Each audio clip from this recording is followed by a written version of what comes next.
Hello students, जैसा कि आप सभी को पता है हम क्लास 10th मैथमेटिक्स की लेक्चर सीरीज़ लेकर आए हुए हैं। तो उसी के आगे कंटिन्यूएशन में हम चैप्टर 3 शुरू कर चुके थे, pair of linear equation in two variables, जिसमें हमने पहली एक्सरसाइज और उसके कंसेप्ट लास्ट वीडियो में डिस्कस किए थे।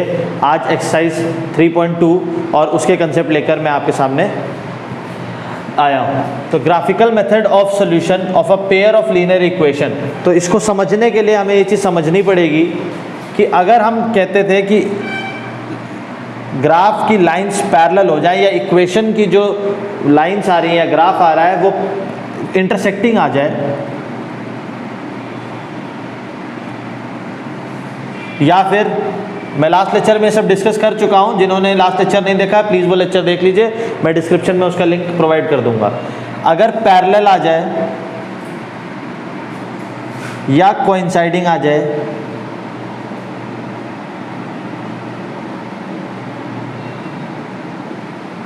इन तीनों कंडीशन के सिवाय कोई और कंडीशन नहीं हो सकती। या तो दो लाइन कट कर रही होंगी या पैरेलल होंगी या कोइंसाइड कर सकती होंगी। इन तीनों सॉल्यूशन के सिवाय कुछ और सॉल्यूशन नहीं आता। पर ये तो तब आता है जब हम ग्राफ ड्रॉ करते हैं। हमें इक्वेशन दी होती है, हम ग्राफ ड्रॉ करते हैं और हम सीधे सीधे सॉल्यूशन पे आ जाते हैं। और यहाँ से हम बता सकते हैं कि इंटरसेक्टिंग का मतलब होता है ओनली वन सॉल्यूशन। दोनों के लिए ही एक ही सिर्फ ऐसा सॉल्यूशन होगा दोनों ग्राफ के लिए जिस पर वो ऐसे कोऑर्डिनेट होंगे जो दोनों ही इक्वेशन को सेटिस्फाई कर रहे होंगे। पैरेलल का मतलब होता है नो सॉल्यूशन, एक भी सॉल्यूशन नहीं होगा ऐसा जो दोनों ही इक्वेशन को सेटिस्फाई कर रहा होता। और कोइंसाइडिंग केस में होता है कि infinitely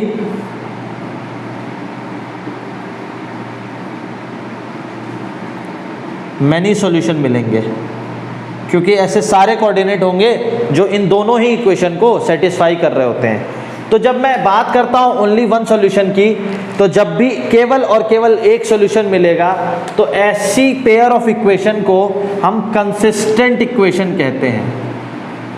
consistent pair of equation कहते हैं। अगर लाइन पैरेलल आ जाए मतलब एक भी सॉल्यूशन ना मिले तो ऐसी को हम इनकंसिस्टेंट कहते हैं।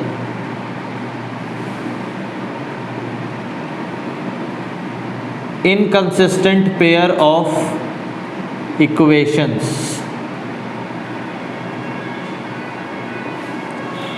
अगर कोइंसाइड कर जाएं, कोइंसाइड करने का मतलब है इनफाइनाइटली मेनी सॉल्यूशन, और इनफाइनाइटली मेनी सॉल्यूशन का मतलब है डिपेंडेंट पेयर।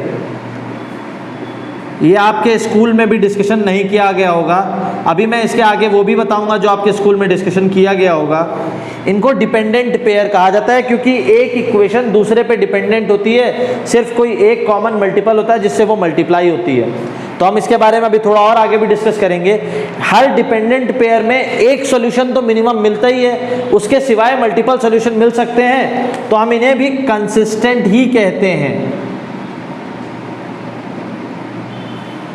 लेकिन इन्हें डिपेंडेंट भी कहा जाता है। तो कई बार डिपेंडेंट पेयर से अगर पूछ लिया जाएगा तो आप कंफ्यूज मत होइएगा, डिपेंडेंट और कंसिस्टेंट दोनों सेम चीज को कहा जा रहा है। अगर हम इसके आगे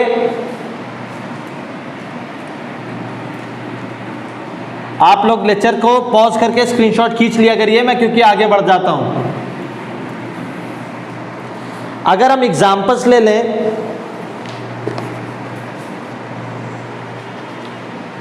for example x minus 2y equals 0, 3x plus 4y minus 20 equals 0,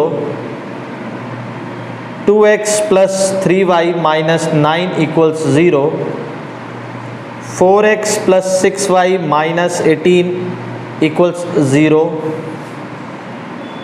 x plus 2y minus 4 equals 0 और 2x plus 4y minus 12 equals 0।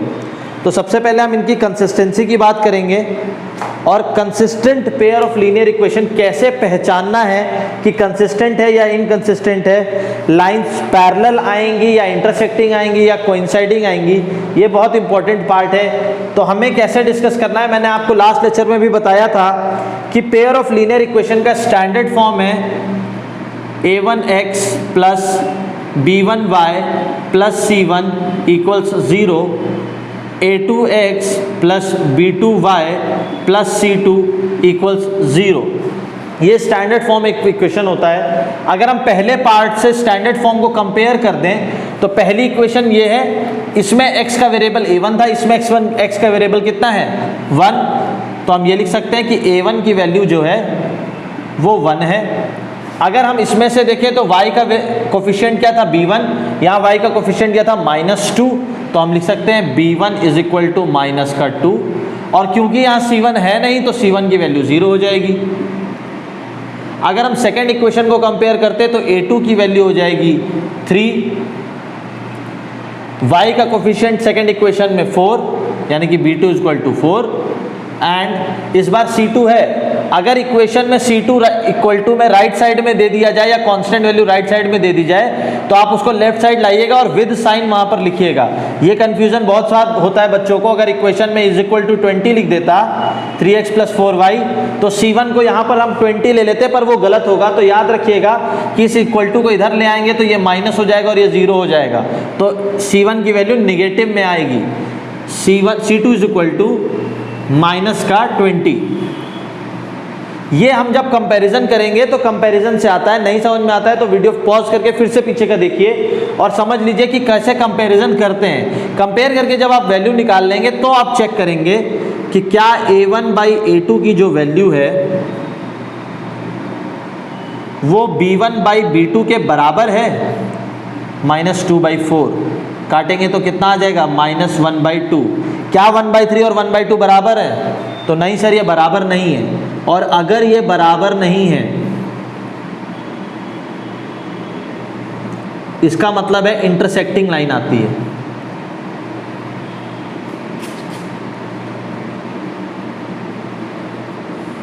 कैसी लाइन है? इंटरसेक्टिंग लाइन है। कैसे वाला कर्व आएगा?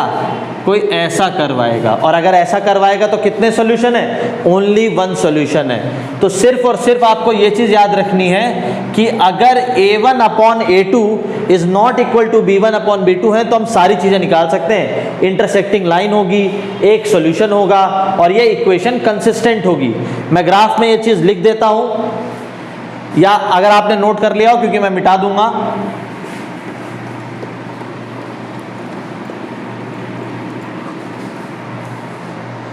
अब इस इक्वेशन से हमें पता है कि a1 upon a2 is not equal to b1 upon b2 है। तो यहां से हमें समझ में आता है कि pair of linear equation consistent होंगी, ओनली वन सॉल्यूशन होगा और इंटरसेक्टिंग होंगी।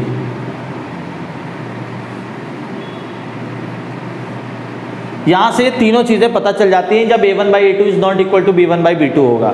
अब सेकेंड केस दिख रहे हैं। अब मैं बार बार आपको a1 a2 b1 b2 c1 c2 निकालना नहीं बताऊंगा, अब डायरेक्ट कंपेयर करके दिखाता हूं आपको। मैं a1 की वैल्यू अपॉन a2 की वैल्यू निकालते हैं तो कितनी आएगी?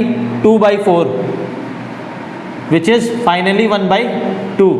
b1 बाई b2 निकाल लेते हैं। b1 बाई b2 का मतलब 3/6, 3/6 का मतलब फाइनली फिर से 1/2। c1 बाई c2 निकाल लेते हैं। 9/18 यानी -9 बाई -18, माइनस माइनस कट जाएगा, 9 2 18 यानी 1/2। a1 upon a2 is equal to b1 upon b2 is equal to c1 upon c2। अगर ऐसी कंडीशन आती है, अगर a1 upon a2 is equal to b1 upon b2 is equal to c1 upon c2 आ जाए, अगर ऐसी condition आएगी तो हमें पता है यहाँ से हमें पैरेलल लाइन, हमें कोइंसाइडिंग लाइन मिलेंगी।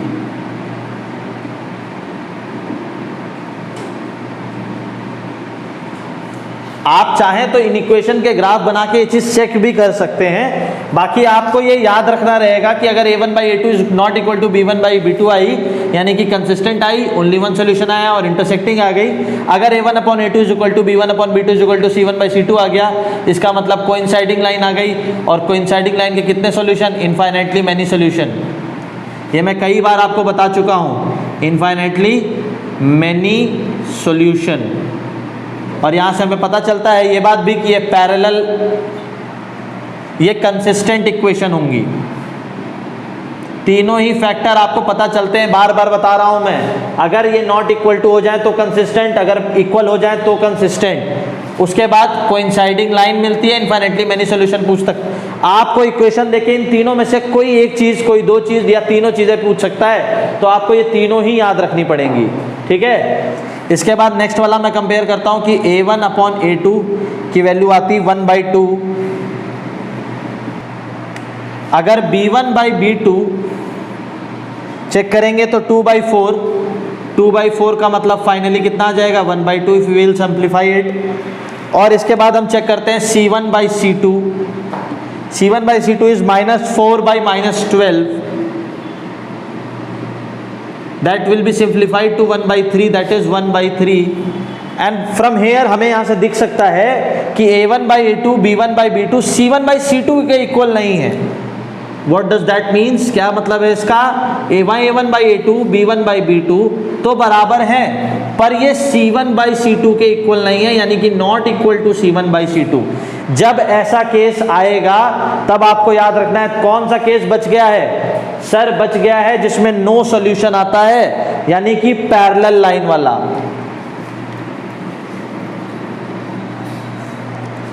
कौन सा बच गया है? पैरेलल लाइन वाला। और पैरेलल लाइन में क्या होगा?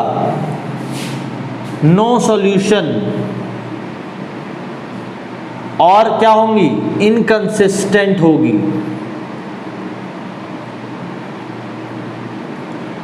अगर आप ये ड्रॉ कर रहे हैं, ये बना रहे हैं, तो एक चीज और ध्यान से रखिएगा, मैंने कोइंसाइडिंग लाइन को ही बोला था डिपेंडेंट पेयर।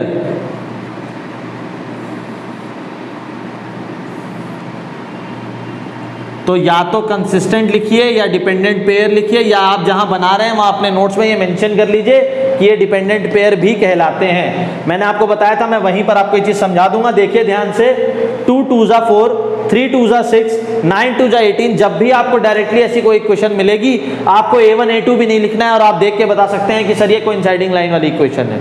अगर आप लोगों ने ये चीज समझ में आ गई है तो स्क्रीनशॉट खींच लीजिए, नोट डाउन कर लीजिए।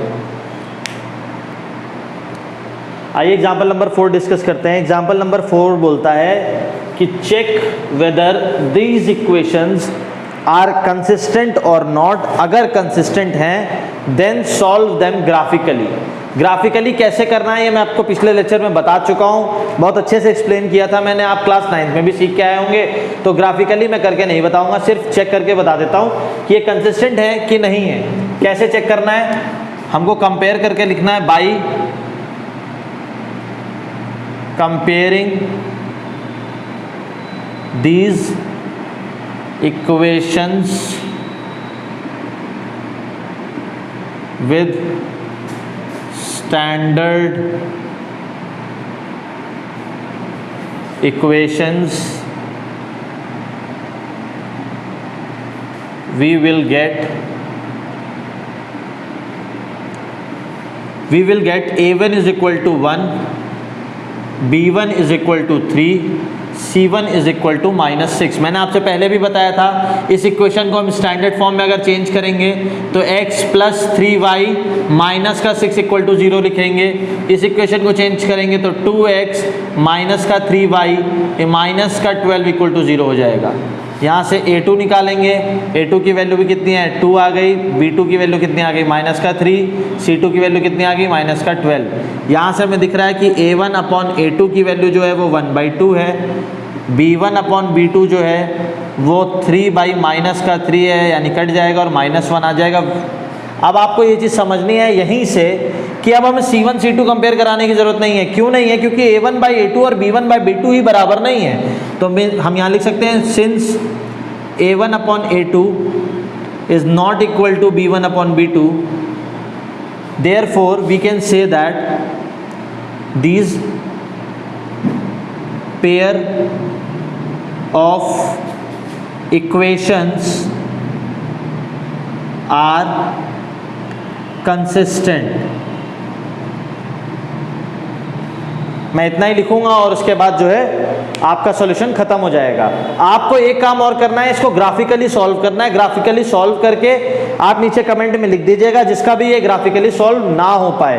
कंसिस्टेंट है मतलब एक जगह कहीं ना कहीं कट कर रही होंगी ये इक्वेशंस, सिर्फ और सिर्फ एक जगह, क्योंकि ये हमें पता है a1/a2 is not equal to b1/b2 की जो कंडीशन होती है वो हमें कहती है कि ओनली वन सॉल्यूशन मिलेगा,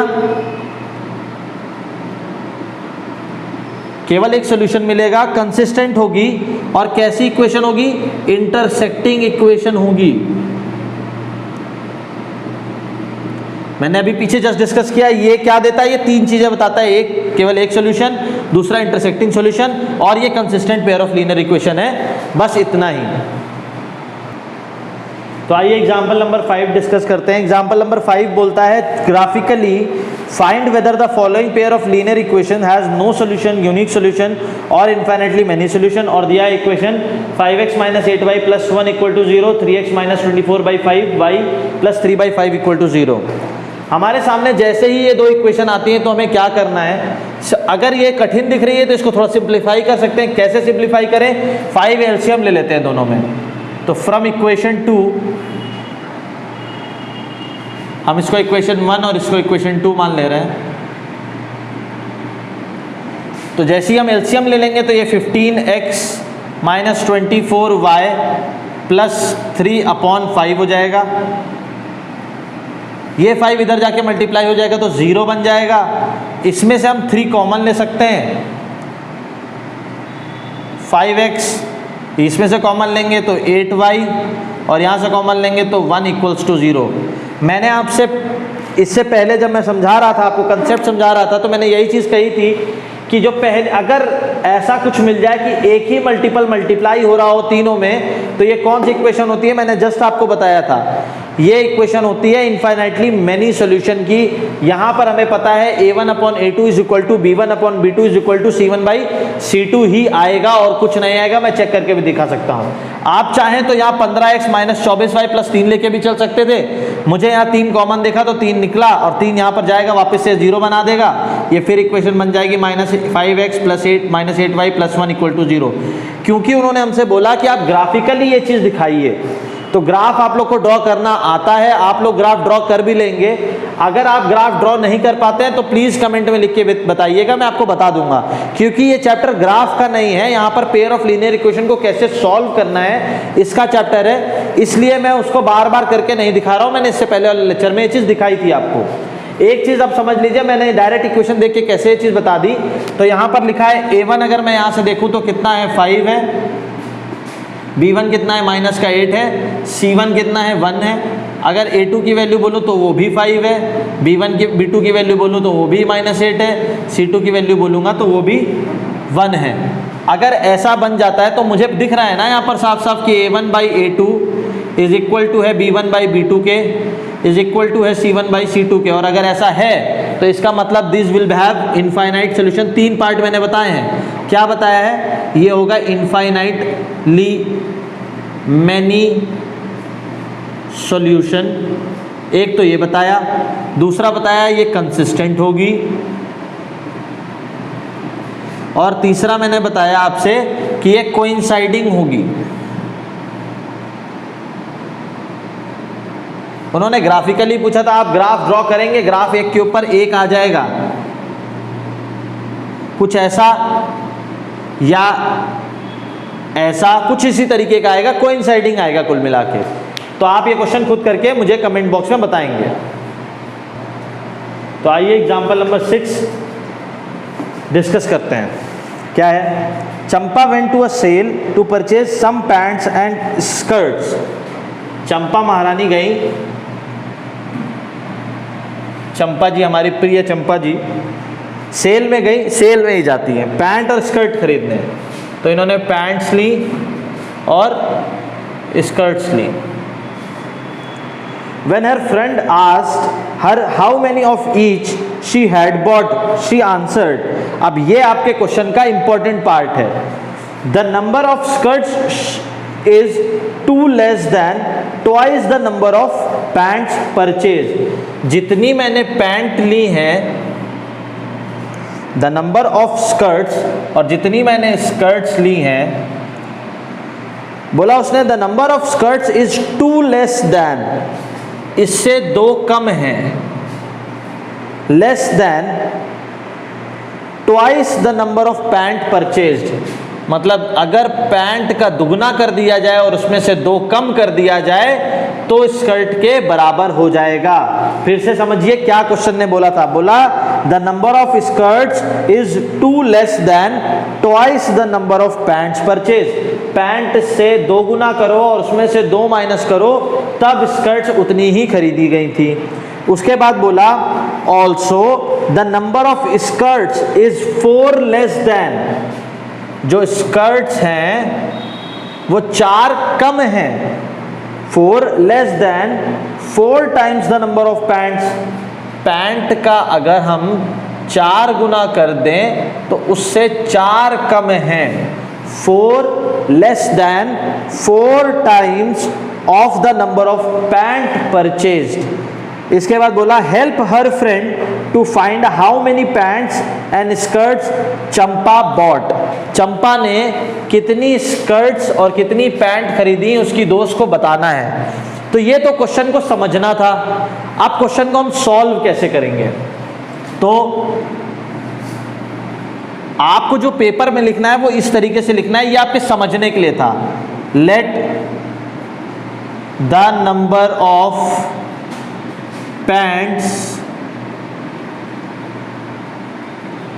चंपा bought be X and the number of skirts Champa bought be Y। सिर्फ इन इक्वेशन को स्कर्ट्स की जगह y और पैंट्स की जगह x में कन्वर्ट कर देना है, यानी कि y is equal to 2x minus का 2 और y is equal to 4x minus का 2। आप यहाँ से डायरेक्टली इक्वेशन सॉल्व करके आंसर निकाल सकते हैं। यहाँ इन्होंने पूछा है कि आप फाइंड करके बताइए कि कितनी पैंट और कितनी स्कर्ट्स उस बच्चे ने खरीदी, उस बच्ची ने खरीदी, चंपा ने। कैसे फाइंड करेंगे इसका आपको अभी तक ग्राफिकल रिप्रेजेंटेशन ही पढ़ाया गया है, तो ग्राफ से ड्रॉ करके ही पता कर पाएंगे। ग्राफ से कैसे ड्रॉ करना है इससे पहले कई बार लेक्चर में बताया जा चुका है आप लोगों को। दोनों के अलग अलग टेबल बना लीजिए।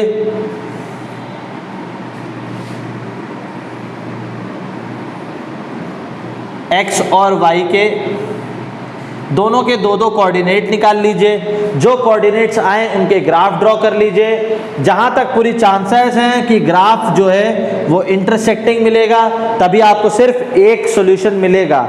मैं इसी सेम क्वेश्चन का 4 तरीके से आंसर निकाल सकता हूं, या तो ग्राफिकली, या सब्स्टिट्यूशन मेथड से, या एलिमिनेशन मेथड से, या क्रॉस मल्टीप्लिकेशन मेथड से।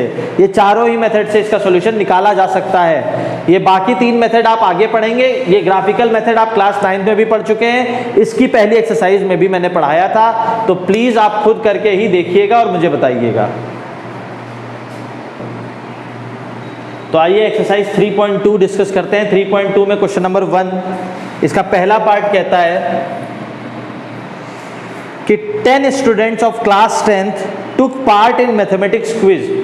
10 लोग थे या 10 बच्चे थे जो मैथमेटिक्स क्विज में पार्ट करते हैं, लेते हैं। If the number of girls is 4 more than number of boys, boys से गर्ल जो है वो 4 ज्यादा हैं। ये चीज आपको बहुत ध्यान से समझनी है। ये 2-3 तरीके से लिखा जा सकता है, पर आपको कौन सा तरीका चूज करना है वो ये है। लिख मैं ये भी सकता था कि boys is equal to girls -4। उन्होंने हमसे ये चीज कही कि बॉय जो है उनसे 4 ज्यादा हैं गर्ल, तो गर्ल में से 4 माइनस कर देंगे तब भी बॉयज आ जाएंगे, बॉय में 4 प्लस कर देंगे तब भी गर्ल आ जाएंगी। या फिर बॉयज माइनस गर्ल जो है, सॉरी गर्ल ज्यादा है, तो girl minus boys is equal to 4, ये भी लिख सकते हैं। आपको इन तीनों में से जो अच्छा लगता है आप वो चूज करिए, बस कंफ्यूज मत होइएगा कि आप इधर बॉयज -4 करके गर्ल्स लिख दें, ये गलत तरीका है, इसका बहुत ध्यान देंगे आप। इक्वेशन में बोला गया, क्वेश्चन में बोला गया था 4 more than number of boys, find the number of boys and girls who took part in the quiz। अब आपको ये चीज समझनी पड़ेगी कि ये ग्राफिकली क्वेश्चन सॉल्व करना है, तो ग्राफ तो मैं बताऊंगा नहीं, ये तो आप अच्छे से जान गए होंगे अभी तक। आपको क्या करना है, इक्वेशन फॉर्म करनी है। आज मैंने आपसे पिछले लेक्चर में ये चीज बोली थी कि मैं आपको नया तरीका बताऊंगा जिससे आप क्वेश्चन में वेरिएबल आसानी से मान सकते हैं। तो इस क्वेश्चन में जैसे ही बोला कि फाइंड द, मैं क्वेश्चन की शुरुआत से बजाय आखिरी से पढ़ना शुरू करता हूं, find the number of boys and girls who took part in the quiz. यहां से हमें पता चलता है कि हमें बॉय और गर्ल निकालना है, यानी कि हमारा वेरिएबल क्या होना चाहिए, एक्स और वाई, बॉय होना चाहिए और गर्ल होनी चाहिए। हम जितने भी question pair of linear equation in two variable में लिखेंगे उनमें हमें लास्ट के पार्ट से ही क्वेश्चन के पता चल जाएगा कि हमें वेरिएबल क्या मानना है। तो let the number of boys be x and let the number of girls be y. तो एक चीज उन्होंने हमें पहले बता दी थी कि x plus y is equal to 10 है। अकॉर्डिंग टू क्वेश्चन उन्होंने हमसे बोला कि बॉयज और गर्ल्स मिला के कितने हैं, 10 हैं, और फिर उन्होंने बोला कि जो बॉयज हैं वो 4 कम हैं, या ऐसा समझिए कि जो गर्ल्स हैं वो बॉयज से 4 ज्यादा हैं। क्या बोला था उन्होंने, if the number of girls 4 more than number of boys, number of boys x माने थे, 4 प्लस कर दिया, गर्ल्स के बराबर हो गई। इक्वेशन यहां से बन जाएगी x minus y is equal to minus का 4, या इसको हम उल्टा लिख सकते थे y minus x is equal to 4। क्योंकि नंबर ऑफ गर्ल्स ज़्यादा हैं इसलिए ये इक्वेशन बन रही है। मैंने कल भी एक तरीका आपको समझाया था इस चीज़ का कि अगर दो चीज़ें प्लस होके कुछ दें, डिफरेंस होके कुछ दें, तो उसको ऐसे निकाला जाता है कि हमारे पास टोटल 10 लोग हैं, पहले से ही किसी एक के पास 4 हैं, अब जो बचे हुए उनको डिफरेंस बांट दे, बचा हुआ 6 था, 6 में से 3 ये होंगे, 3 ये होंगे, प्लस कर दीजिए, ये हो जाएंगे 7 और ये हो जाएंगे 3। नंबर ऑफ बॉयज़ जो थे वो 3 हो जाएंगे, नंबर ऑफ गर्ल्स जो हैं वो 4 हो जाएंगे। आंसर आपको पता चल गया। लेकिन आपको ग्राफिकली निकालना था, इस तरीके से नहीं निकालना है। तो आपको केवल ये समझना है कि मैंने कैसे बता दिया आपसे डायरेक्टली, लेकिन इक्वेशन से दी हुई थी, आपको ग्राफिकली सॉल्व करना है। आइए सेकेंड पार्ट डिस्कस करते हैं क्वेश्चन नंबर 1 का। बोला है 5 pencil and 7 pens together cost ₹50, whereas 7 pencils 5 pens together cost 46. Find the cost of 1 pencil and that of 1 pen. मैंने कहा था क्वेश्चन के आखिरी में ही हमें मिल जाएगा कि वेरिएबल क्या लिखना था। बोला उसने find the cost of 1 pencil, तो हम अज्यूम कर लेंगे let the cost of 1 pencil be x. Second बोला पेन, तो let the cost of 1 pen be y. अगर ऐसा बोला है, फिर अब हम क्वेश्चन पे वापस जाते हैं। बोला 5 pencils and 7 pens together, 5 pencil यानी कि 5x, 7 पेन्स यानी कि 7y इज इक्वल टू 50। हमें बताया कि अगर हम 5 पेंसिल खरीदें, 7 पेन खरीदें तो 50 रुपए के मिलेंगे, और अगर if we will by 7 pencils यानी कि 7x प्लस 5 पेन्स यानी कि 5y तो हमें मिलेगा 46। फिर से सामने आपके 2 इक्वेशन हैं, 2 वेरिएबल हैं, ग्राफ ड्रॉ करिए। ग्राफ कैसे ड्रॉ करेंगे, एक्स और वाई के कोऑर्डिनेट निकालेंगे, putting x is equal to 0 y की वैल्यू आएगी, putting y equal to 0 x की वैल्यू आएगी। इस तरीके से आप दोनों के वेरिएबल्स कोऑर्डिनेट्स निकाल लेंगे, कोऑर्डिनेट के बाद आप ग्राफ ड्रॉ करेंगे, ग्राफ के बाद आपको सोल्यूशन पता चल जाएगा कि कोइंसाइडिंग लाइन है, इंटरसेक्टिंग लाइन है या फिर पैरेलल लाइन है। अगर पैरेलल लाइन है तो नो सॉल्यूशन इनफाइनाइट, अगर कोइंसाइडिंग लाइन है तो इनफाइनाइटली मेनी सॉल्यूशन, और अगर इंटरसेक्टिंग लाइन है तो ओनली वन सॉल्यूशन। आइए क्वेश्चन नंबर 2 डिस्कस करते हैं। क्वेश्चन नंबर 2 के 3 पार्ट है, 1 2 3। मैंने सोचा कि केवल आपको थर्ड पार्ट बता दूं, 1 2 आप खुद कर लेंगे। अगर किसी पार्ट में कोई प्रॉब्लम लगेगी तो आप प्लीज कमेंट में लिख के भेजिएगा, मैं आपको सॉल्व करके भेज दूंगा। तो चलिए डिस्कस करते हैं। क्वेश्चन में बोला on comparing the ratios a1 by a2, b1 by b2 and c1 by c2 find out whether the line representing the following pair of linear equations intersect at a point parallel और coincident. हमें बताना है intersect कर रही हैं, parallel हैं या coincidence हैं। तो कैसे चेक करते हैं, हमने कहा था a1 a2 से चेक कर लेंगे, तो लिख देंगे बाय कंपेयरिंग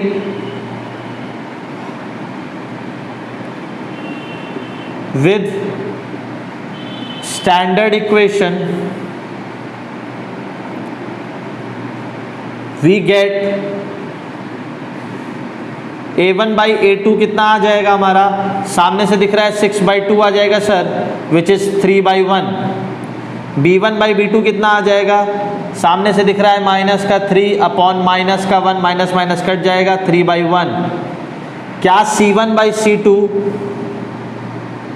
बराबर है 10/9? क्या ये 3/1 था? नहीं सर, 3/1 तो नहीं है। तो क्या करेंगे, since a1 upon a2 is equal to b1 by b2 but not equal to c1 by c2, और जब भी ये केस आता है तो मैंने आपसे बताया है नो सॉल्यूशन वाली कंडीशन है। नो सॉल्यूशन वाली कंडीशन का मतलब क्या है, these pair of linear equations are parallel. बस यहीं तक आपका सेकेंड पार्ट हो गया। आइए क्वेश्चन नंबर 3 डिस्कस करते हैं। जिसको नोट करना है तो प्लीज स्क्रीनशॉट खींच लीजिए।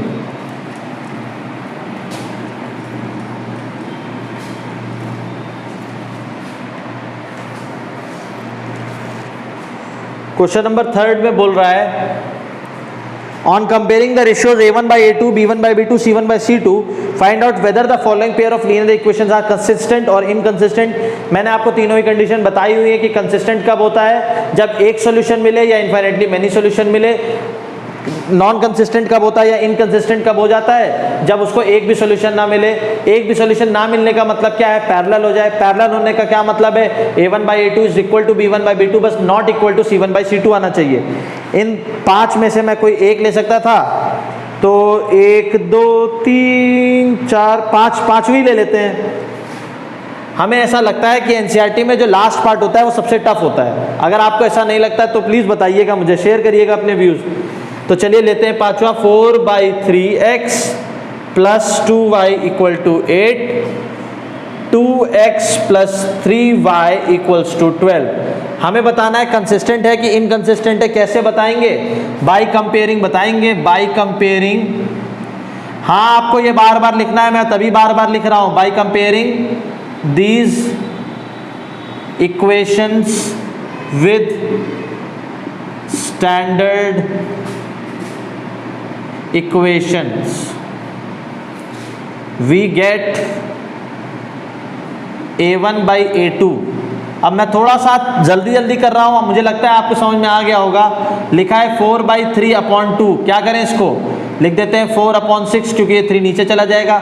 ये नहीं आता तो यहां से ध्यान से देखना, a/b/c/d। जब भी ये बड़ा वाला लगेगा, अगर डिवाइड में तो उल्टा मल्टीप्लाई हो जाता है, a/b इंटू d/c, यानी कि ये जो b था वो नीचे चला जाता है, c से मल्टीप्लाई होता है, ये d ऊपर चला जाता है। इस चीज का ध्यान इसमें भी रखना पड़ता है। यहाँ पर अपॉन में 1 है, कुछ भी नहीं दिया था, मैंने 1 ऊपर मल्टीप्लाई किया तो 4 ही हो गया। 3 नीचे आ गया, 2 से मल्टीप्लाई होगा, कितना हो गया 6। 4/6 का मतलब कितना हुआ 2/3। B1/B2 का रेशियो निकाल लेते हैं, कितना दिया हुआ है 2/3, पहले से दिया हुआ है 2/3। C1/C2 कितना आ जाएगा, ध्यान देना राइट साइड दिया हुआ है, मतलब ये इधर आएगा यानी कि माइनस का 8 हो जाएगा, ये इधर आएगा तो माइनस का 12 आ जाएगा, क्योंकि कोई फर्क नहीं पड़ रहा है इसलिए तुम लोग लिख दोगे डायरेक्टली, माइनस माइनस कट गया, 4 दूनी 8, 4 तिया 12, 2/3। क्या तीनों बराबर आए हैं, हाँ सर बराबर आए। कौन सी कंडीशन बनती है, since A1/A2 is equal to B1/B2 is equal to C1/C2 है, इसका मतलब तुम्हें इनफाइनाइट सॉल्यूशंस मिलने वाले थे।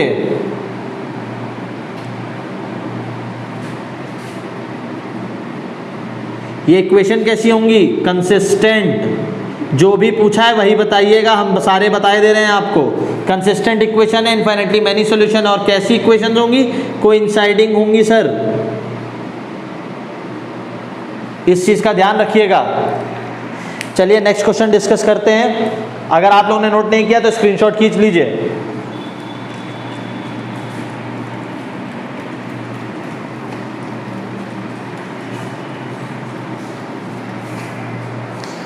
क्वेश्चन नंबर 4 बोलता है which of the following pair of linear equations are consistent, inconsistent, if consistent obtain the solution graphically.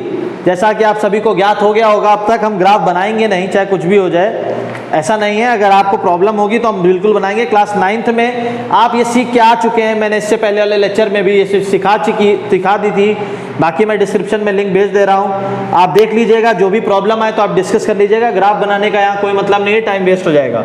Question number 4, 1 2 3 4, फिर से 4 पार्ट बताऊंगा मैं, सिर्फ एक देखते हैं कौन सा पार्ट बताता हूँ। आसान लग रहा है पहला वाला, x + y = 5, 2x + 2y = 10, 1/2 1/2 1/2 आ जाएगा, x - y = 8, 3x - 3y/16 आ रहा है, 1/3 1/3, 8/16 नहीं आएगा, 1/2 यानी कि ये नॉट इक्वल टू हो जाएगा लास्ट वाला पार्ट। नॉट इक्वल टू का मतलब लीनियर पे नो सॉल्यूशन वाली कंडीशन। दूसरा भी तीसरा कर देते हैं, तीसरा भी सामने ही दिख रहा है, चौथा भी सामने दिख रहा है, खैर तीसरा कर लेते हैं या चौथा कर लेते हैं, जो भी चाहते थे कर लेते थे। 2x + y - 6, 4x - 2y -4 = 0। ये equation pair of linear equation दी थी, मैं बार बार नहीं लिख रहा हूँ कि बाई कंपेयरिंग, अब मैं डायरेक्टली दिखा रहा हूँ आपको। देखिए 2/4 का मतलब कितना होता है सर, 1/2 होता है, यहाँ 1 होगा, अगर कुछ नहीं है तो 1/2 आ जाएगा, लेकिन माइनस का आ जाएगा। कहानी तो यहीं से खत्म हो जानी थी कि sir A1/A2 is not equal to है B1/B2 के, कहानी तो यहाँ से खत्म हो जानी थी ना। माइनस आ गया, प्लस आ गया, प्लस और 1 माइनस कभी बराबर हो नहीं सकते थे, तो हम यहीं से बता सकते हैं सर ये कौन सी इक्वेशन है, सर कंसिस्टेंट इक्वेशन है। और अगर कंसिस्टेंट है तब आपको क्या बनाना है, ग्राफ बनाना है। ग्राफ भी आप ड्रॉ कर लोगे, इक्वेशन दी हुई है, कोऑर्डिनेट निकाल लेंगे, इतना तो आसान है जीवन आपका। चलिए नेक्स्ट क्वेश्चन डिस्कस करते हैं।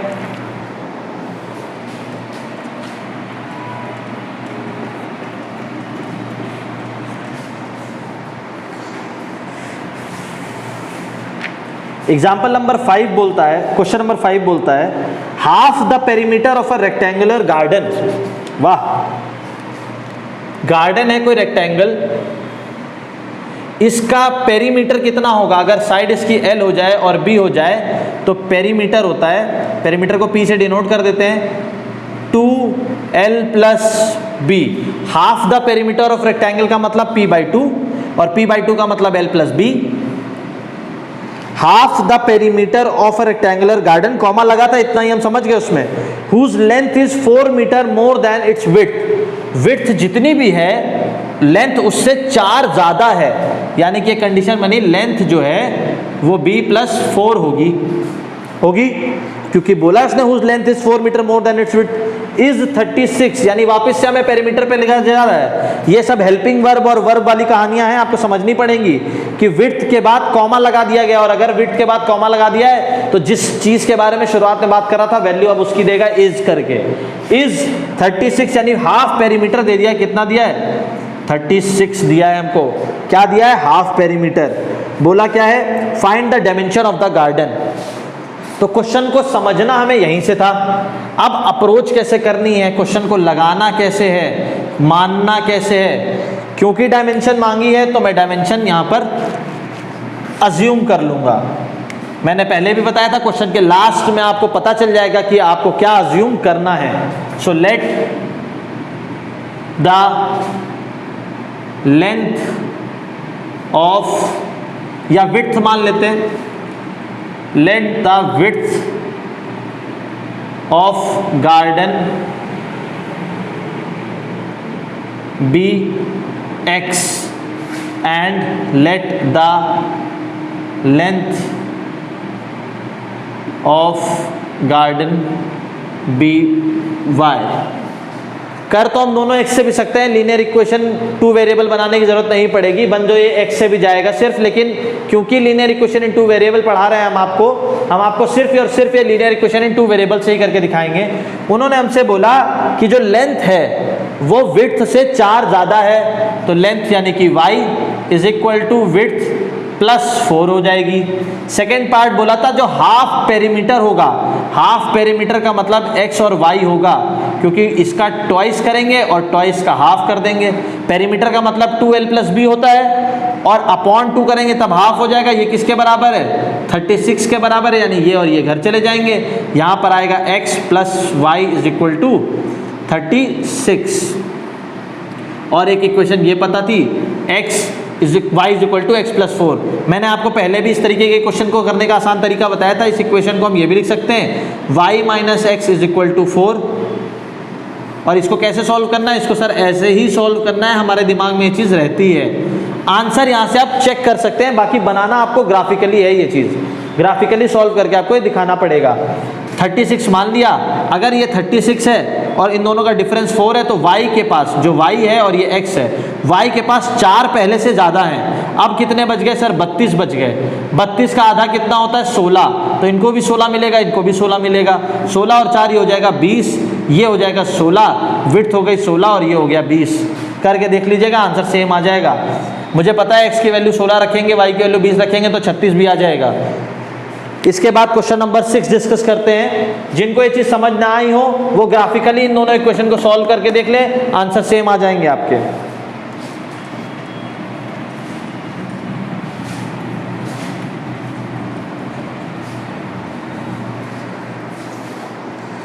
क्वेश्चन नंबर 6 कहता है, given the linear equation 2x plus 3y minus 8, 2x plus 3y minus 8 equals 0.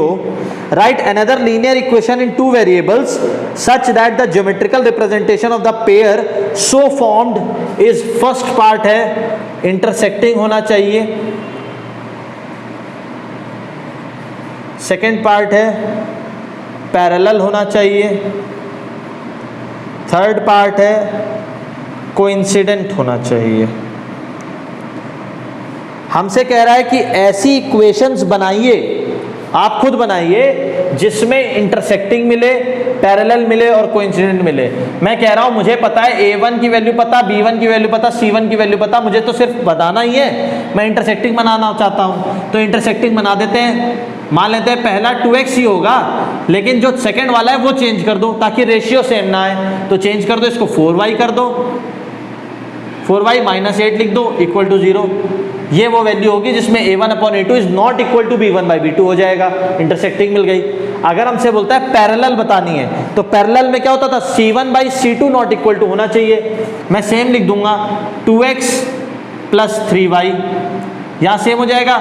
8 और इसको बदल दो, मान लो मैं 9 लिख देता हूँ।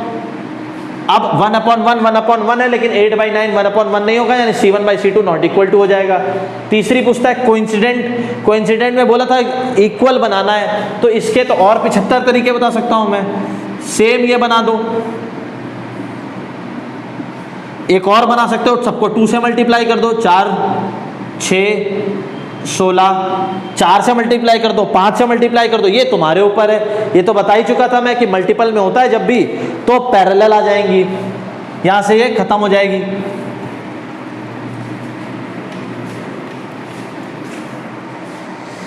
सिर्फ और सिर्फ लास्ट क्वेश्चन बचा है, डिस्कस कर लेते हैं। Draw the graph of the equation x minus y plus 1, x minus y plus 1 equals 0 और 3x plus 2y minus 12 equals 0।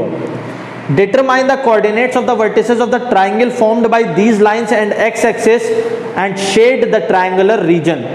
बोला हमसे कि पहले तो इनका कर्व ड्रॉ कर लो और अगर ग्राफ ड्रॉ हो जाए तो कोऑर्डिनेट बता दो वर्टिसेस ऑफ द ट्राइंगल के formed by these lines and x axis. तो चलो इसका मैं ड्रॉ करके बता देता हूं, वरना कहोगे सर को आता नहीं है. तो फ्रॉम इक्वेशन 1 अगर हम x से वैल्यू निकालना चाहें, x ले लेते हैं और यहाँ ले लेते हैं y. यहाँ से हमें समझ में आता है कि y इज इक्वल टू क्या है, x प्लस 1 है. तो x को 0 रखोगे तो y 1 आ जाएगा, x को 1 रखोगे y क्या आ जाएगा 2. सेकेंड इक्वेशन से देख लेते हैं.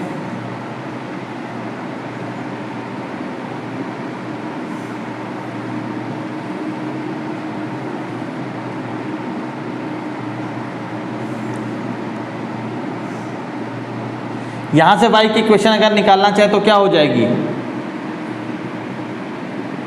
12 उधर चला जाएगा प्लस का, x उधर चला गया माइनस का, अपॉन में 2. x की पहले मैं x की वैल्यू 0 पुट कर देता हूं. अगर x की वैल्यू 0 पुट करी तो 12/2 यानी कि कितना आ जाएगा 6. अगर x की वैल्यू मैं 2 पुट कर देता हूं, अगर 2 पुट करा तो कितना बचेगा, 12 में से 6 चला जाएगा, 6 बचेगा और बचेगा 3. कब, जब ये 2 रखें और ये 3 आ जाए. तो 2 ग्राफ मिल गए, आप ड्रॉ कर सकते होंगे, दोनों पॉजिटिव में मिले.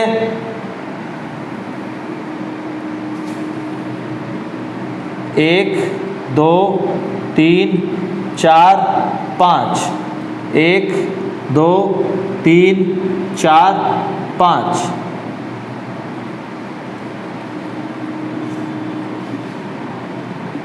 ये ग्राफ है, आपको ड्रॉ करना है. 0,1 यानी कि यहाँ आ जाएगा, 1,2 यानी कि ऊपर चला जाएगा यहाँ कहीं. इसके बाद 0,6 यानी कि यहाँ 6 भी आना है, यानी कि यहाँ कहीं. इसके बाद 2,3 यानी कि यहाँ ऊपर कहीं इस जगह आना चाहिए. हमसे बोला गया कि ये दोनों लाइन का कर्व ड्रॉ करो और ये दोनों लाइन का कर्व ड्रॉ करो. क्योंकि ये हाथ से मेजर किया हुआ है या हाथ से बनाया हुआ है, तो आपको ये चीज़ समझनी पड़ेगी कि वर्टिसेस ऑफ ट्राइंगल पूछा था, ये दोनों लाइन और एक्स एक्सिस के बीच की. एक्स एक्सिस का मतलब जहां पर यहाँ कहीं ये लाइन वाली कट कर रही होगी और ये वाली लाइन जहां कहीं कट कर रही होगी, वो तीनों कोऑर्डिनेट पॉइंट आपको बताने हैं. मैं इसके साथ ये ग्राफ ड्रॉ कर ज्वाइन कर दे रहा हूं, आप इसमें देख लीजिए. यहाँ तक आपको सब समझ में आ ही गया होगा. नेक्स्ट लेक्चर में मैं मेथड लेके आऊँगा जिससे आपको इक्वेशन सॉल्व करनी है, और जिन मेथड्स के क्वेश्चन बोर्ड में आते हैं. तब तक के लिए stay tuned and thank you so much.